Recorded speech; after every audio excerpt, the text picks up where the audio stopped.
म्हटलं आहे की मराठा साम्राज्याचा विस्तार दाखवणारा जो नकाशा होता तो आठवीच्या अभ्यासक्रमातून वगळलेला आहे.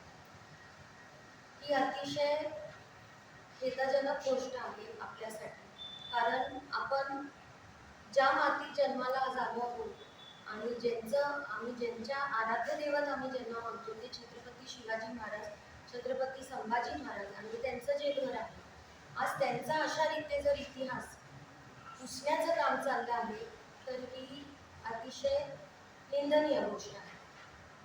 आणि हा निर्णय जो घेतला आहे यावर कुठलेही ठाम पुरावे न देता न सांगता घेतलेला हा निर्णय आहे. तर याबाबत माझी सर्व जनतेला एक कळकळीची विनंती आहे की आपली चौथी राजधानी सातारा इथून आपण एक तरी पहिलं पाऊल उचललं पाहिजे या संदर्भात, की महाराजांविषयी ज्यांना कोणालाही प्रेम असेल, शिवशंभूचे प्रेमी आहेत, तर हीच वेळ आहे. आता नाही तर आपण कधी करणार?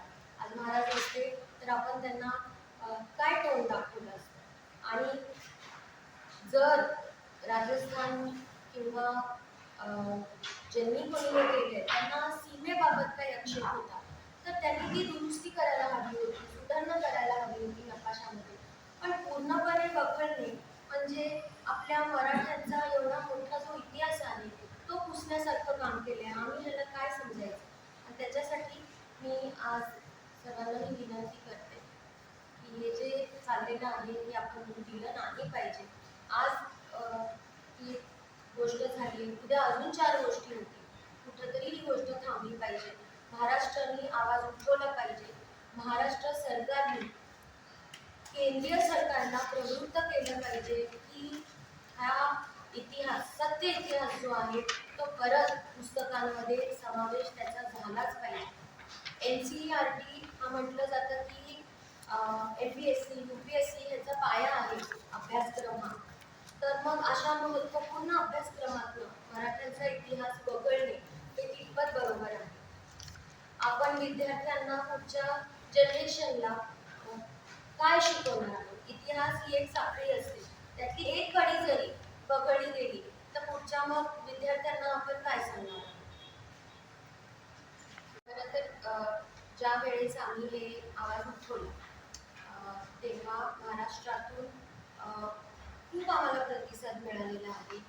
वेगवेगळे पक्ष, समाजातील वेगळे म्हणजे संघटना या सर्व येऊन आम्हाला भेटल्या. त्यांनी सुद्धा सपोर्ट दाखवला आहे.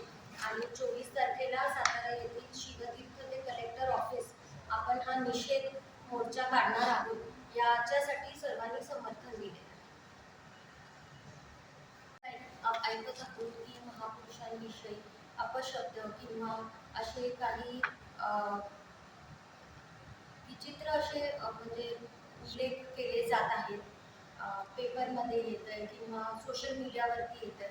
तर माझी विनंती सरकारला आहे की सरकारने असा काहीतरी कायदा केला पाहिजे की अशा महापुरुषांविषयी जर कुठला काही अपशब्द निघाला तर त्याच्यावर एक प्रकारचा लॉ किंवा कायदा असा झालाच पाहिजे. सोशल मीडियावर बहुधा माझ्या माहितीप्रमाणे यूट्यूब एक असं चॅनल आहे की जिथे कॉन्टेंट रिस्ट्रिक्शन आहे, म्हणजे तुम्ही तिथे काही बोलू शकत नाही.